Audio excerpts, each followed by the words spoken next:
اللہ سے معافی بھی مانگو اور عافیت بھی، کیونکہ کسی آدمی کو ایمان و یقین کے بعد عافیت سے بہتر کوئی نعمت نہیں دی گئی۔ یعنی سب سے بڑی نعمت تو ایمان و یقین ہے اور اس کے بعد عافیت ہے۔ جب تک موت نے مہلت دے رکھی ہے اس وقت تک تم لوگ نیک اعمال میں ایک دوسرے سے آگے بڑھنے کی کوشش کرو، اس سے پہلے کہ موت آ جائے اور عمل کرنے کا موقع نہ رہے۔ کم کھانے کو معمول بناؤ، تمہیں شب بیداری کی توفیق نصیب ہوگی۔ روزے کا اہتمام کرو، وہ تم سے فسق و فجور کا باب بند کرے گا اور عبادت و بندگی کے دروازے کھول دے گا۔ کلام و گفتگو کم کر دو، تمہارا دل نرم ہو جائے گا اور زیادہ تر خاموش رہا کرو، تمہیں زہد و ورع سے نوازا جائے گا۔ بے مقصد کام کو ترک کر دو، فضول باتوں سے بچو اور اپنی زبان کی اس طرح حفاظت کرو جس طرح سونے چاندی کی حفاظت کرتے ہو۔ بغیر عمل کے دعا مانگنے والے کی مثال بغیر کمال کے تیر پھینکنے والے کی طرح ہے۔ عاقل مشورہ سے بے نیاز نہیں ہوتا ہے بلکہ اس کا محتاج رہتا ہے اور اس سے فائدہ اٹھاتا ہے۔ ہم سفر خوبصورت نہ بھی ہو مگر قدر کرنے والا ہونا چاہیے، کیونکہ گھر پیسے اور طاقت سے نہیں بلکہ محبت اور اتفاق سے بنتے ہیں۔ خداوند عالم کو جب اپنے کسی بندے کی اصلاح مطلوب ہوتی ہے تو اسے کم بولنے، کم کھانے اور کم سونے کا الہام فرماتا ہے۔ قلب کی توبہ یہ ہے کہ حرام چیزوں کو ترک کر دے، آنکھ کی توبہ یہ ہے کہ حرام چیز کی جانب نگاہ نہ اٹھے، اور شرم گاہ کی توبہ یہ ہے کہ بدکاری سے کنارہ کش رہے۔ جہاں بھی جاؤ کسی کا دل نہ دکھاؤ، جہاں بھی جاؤ مردوں کی طرح رہنا، یعنی کسی کی اذیت کا باعث نہ بننا۔ صوفی وہ ہے جو کسی چیز یعنی غیر اللہ کی طلب میں سرگرداں نہ ہو، نہ کسی چیز کے چھن جانے سے غم زدہ ہو، یعنی تصوف ہر طلب سے نکل جانے اور کامل رضا بالقضاء کا نام ہے۔ عارف کی پہچان یہ ہے کہ وہ موت کو عزیز رکھتا ہے اور اللہ کے ذکر کے سوا کسی اور شے سے اسے چین نہیں آتا۔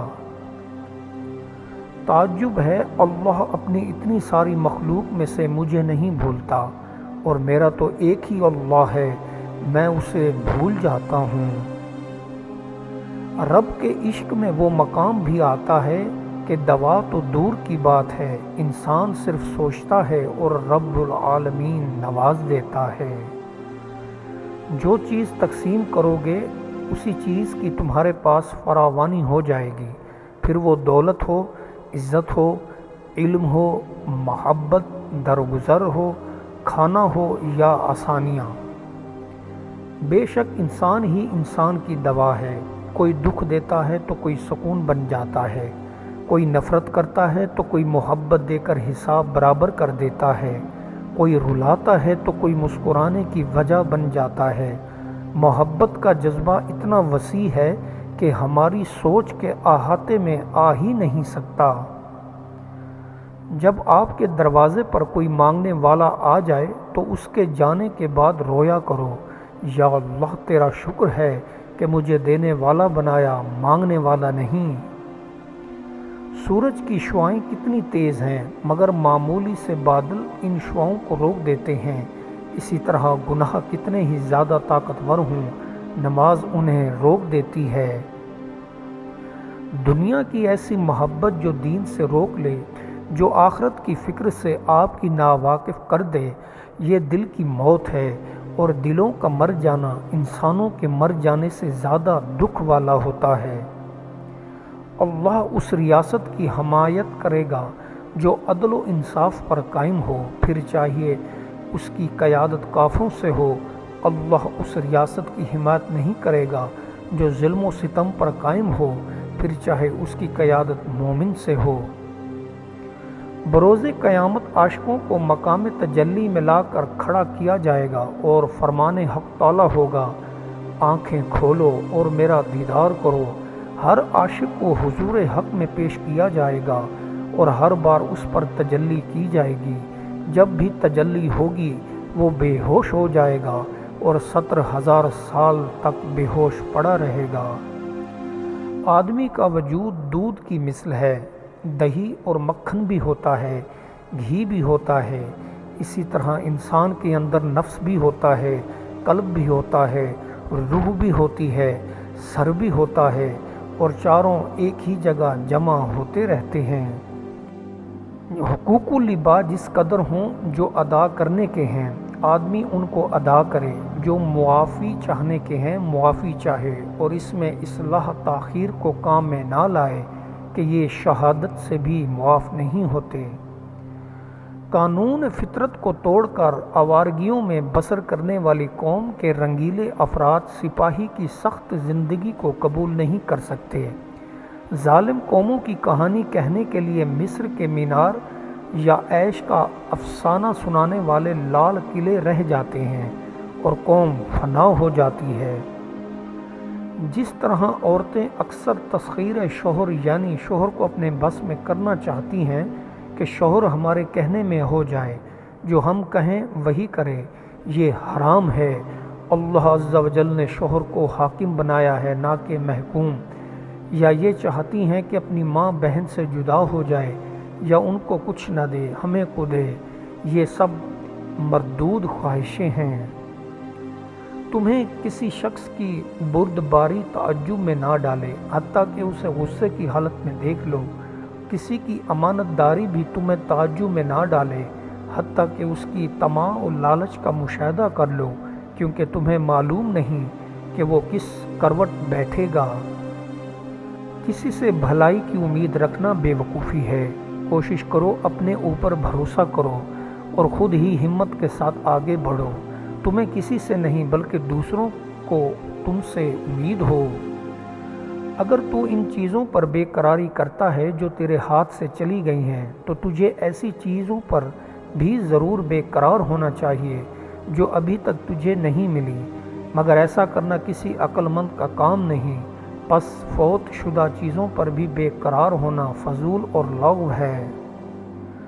تم لوگوں میں سب سے زیادہ رشک کے قابل وہ شخص ہے جو نیک کاموں میں جلدی کرتا ہے، اور سب سے زیادہ مؤثر نصیحت یہ ہے کہ انسان مردوں کی قبریں دیکھ کر عبرت حاصل کرے۔ محبت یا نفرت ہمارے اختیار میں نہیں، ہماری مرضی پر تقدیر ہمیشہ حکمرانی کرتی آ رہی ہے۔ دل کے اندر دوزخ ہو تو اس کی اذیت کو نہ زبان بیان کر سکتی ہے اور کان سننے کی طاقت رکھتے ہیں۔ علم و حکمت غیب کے خزانے ہیں اور رحمت و مہربانی شریفوں کی صفت ہے۔ نادان کی خاطر و مدارت کرنا نہایت سب کی عقل کی کمینہ صفت سے بچاتا ہے۔ اس بات سے بھی بچ کر رہیں کہ کہیں رشتہ داری کے خیال سے اپنے بھائی کے حقوق کر ڈالے، کیونکہ جس کے حقوق تو نے ضائع کر دیے وہ کبھی تیرا بھائی نہیں ہو سکتا۔ زندگی سے پہلے نیند ہے، موت کے بعد بھی نیند ہے۔ نیند کے دوران عمل کا احساس خواب کہلاتا ہے۔ آپ لوگ شکر کرو کہ آپ کو دین ملا اور باقی لوگوں کو دنیا ملی۔ اللہ تعالیٰ کو پیار سے یاد کرو، جسم و جان میں لطافت بڑھ جائے گی۔ اللہ تعالیٰ کے حضور شرمندہ ہونا دنیا میں نابینا ہونے سے زیادہ بد نصیبی ہے، اور دل کا خدا کی جانب اندھا ہو جانا اس سے بری بد نصیبی ہے۔ اگر دارالایمان میں کامیابی چاہتے ہو تو اپنے نفس کو کجروی سے بچا کر رکھو۔ دوسروں کو تکلیف دے کر خوشی حاصل کرنا بے حسی اور خود غرضی کی علامت ہے۔ ایک انسان کو زندگی میں بااعتماد ہونے کے لیے یہ حقیقت ہی کافی ہے کہ اس سے پہلے نہ تو کوئی اس جیسا انسان دنیا میں آیا، نہ اس کے بعد ہی کوئی ایسا آئے گا۔ اللہ نے بعض بے قرار روحیں پیدا کی ہیں اور وہ ہر حال میں اللہ کے لیے بے قرار رہتی ہیں۔ جس کو نئے دین سے آشنا کیا گیا ہے، اگر وہ پرانے دین پر اصرار کرے تو وہ کافر سے بدتر ہے۔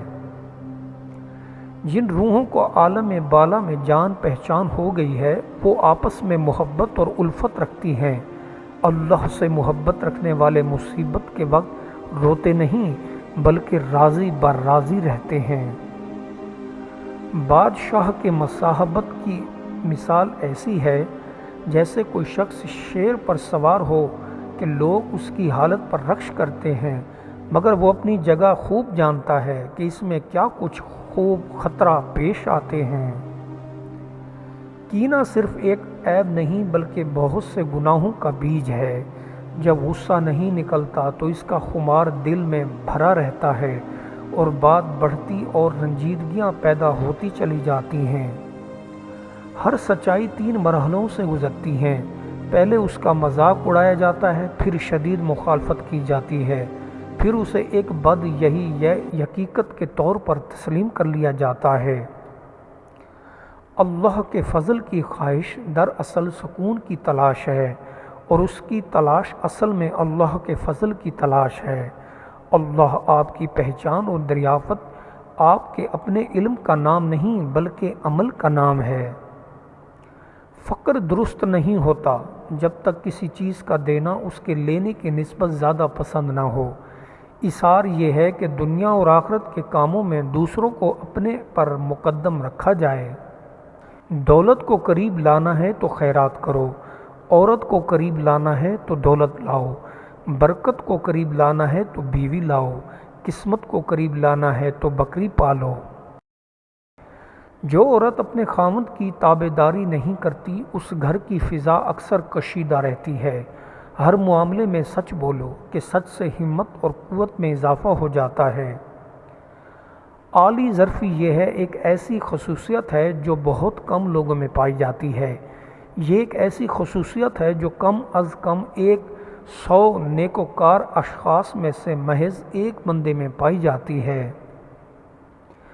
اگر آپ اصول فطرت کے مطابق زندگی گزاریں گے تو آپ زندگی بھر کسی کے دست نگر نہ ہوں گے۔ اگر آپ دنیا کی رائے کے مطابق زندگی گزاریں گے تو آپ کبھی بھی امارت سے ہمکنار نہ ہوں گے۔ ہر کام کی زیب و زینت ادب سے ہے اور ادب راہ الہی کا پہلا زینہ ہے۔ اصل توبہ گناہ سے اس وقت پرہیز کرنا ہے جب ارادہ گناہ اور اسباب گناہ قوی موجود ہوں۔ اگر جوان ہو تو اپنی جوانی کو بڑھاپے کی نگاہ سے دیکھو، اگر بڑھاپے میں داخل ہو رہے ہو تو خود کو جوانی کی نگاہ سے دیکھو کہ آپ نے کس طرح کا بڑھاپا سوچا تھا۔